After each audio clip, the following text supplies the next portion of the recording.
Hey guys, what's up? My name is Brian Olivas, and today we're going to be doing an epoxy floor for my good buddies over at Track or Die Motorcycle Shop here in Corona, California.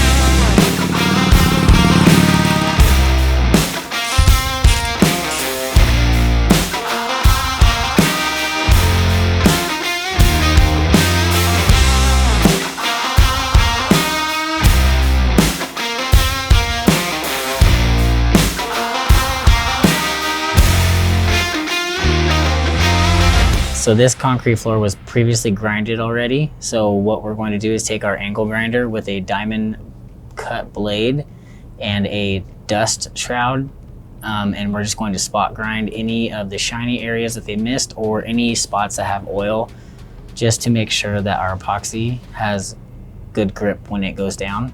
So while you're grinding your concrete floors, you want to wear all your safety gear. So here I put knee pads on, a mask, and ear protection because the grinders are extremely loud and you want to stay safe while you're doing all your projects. It also helps to have these dust shrouds connected to a shop vac to keep the concrete dust down to a minimum. And you're just going to go over any of the areas that are still shiny or that have issues and hand grind them down to where you're comfortable with applying epoxy or primers. And you want to make sure that you clean your floor extremely well. The more you clean it, the better the epoxy will stick, and nothing will be floating in any of your primers or your epoxies. So cleaning the floor multiple times is always a must.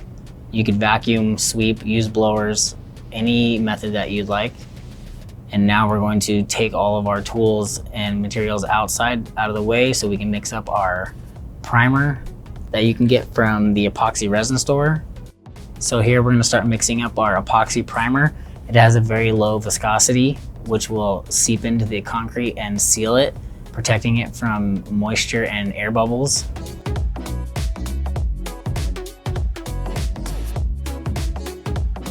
You can use a roller or squeegee, whatever you prefer, to spread the material around. If you use a squeegee, the material will go farther. And you just want to make sure you get all the corners and every inch of the concrete sealed with the epoxy primer. Once you're finished rolling out the epoxy primer on your entire floor, you want to let that sit for 24 hours to get full cure, and then we'll come back the next day. So now we are taping off our walls just to keep the roller from leaving roller marks when we are spreading out our epoxy.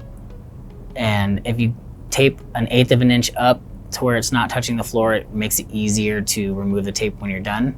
So once we finish taping, we are going to start to mix up our epoxy to do our first color coat. This flooring epoxy is a 2-to-1. So once you mixed it up, we add our pigment of choice, do more mixing to make sure it's all thoroughly mixed, and then dump out on the floor.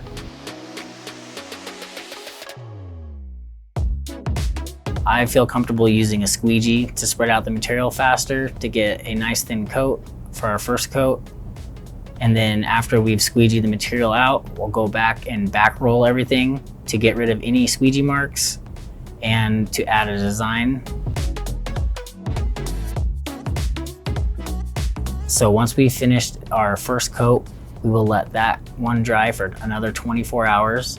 We'll come back the next day with a little hand sander, and we're going to scratch the surface just so our next epoxy coat will have a mechanical bond to stick to.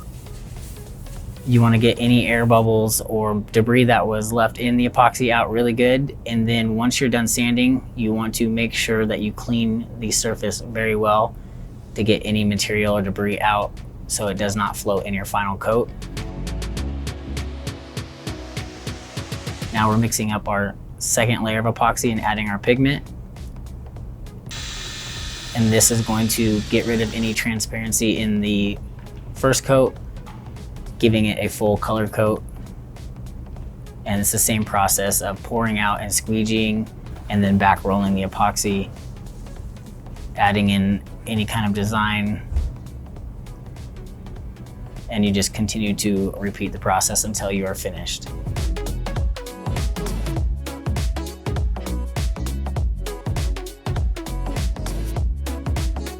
So once that dries for 24 hours, you can come remove the tape and your floor is now ready to show your customers.